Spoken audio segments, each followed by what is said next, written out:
전북 지역의 코로나19 확진자가 급격히 늘어나면서 그나마 지원 정책 덕분에 버티고 있던 지역 소상공인들의 한숨은 깊어만 가고 있는데요. 이런 가운데 올해 이루어진 소상공인 지원 정책이 내년 예산 편성에서는 제외되면서 기댈 수 있는 곳은 줄어만 가고 있습니다. 이진철 기자의 보도입니다.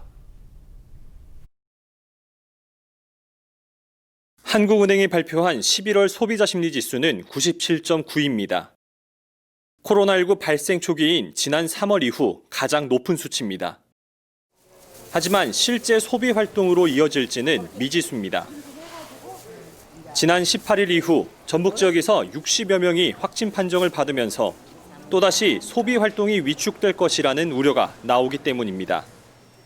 전북 모든 지역이 사회적 거리두기 1.5단계로 상향되면서 그나마 있었던 손님도 뚝 끊겼습니다.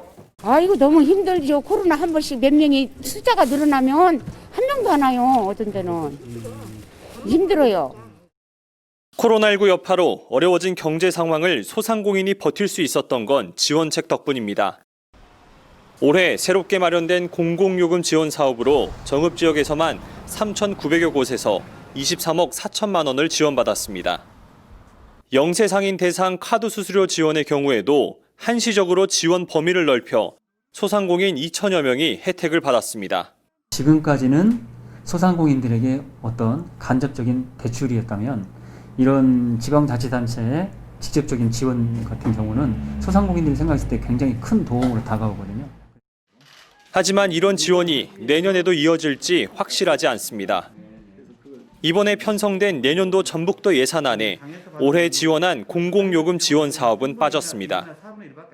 올해에도 1회 추경을 통해 도와 지자체가 반반씩 예산을 부담하며 지원한 상황.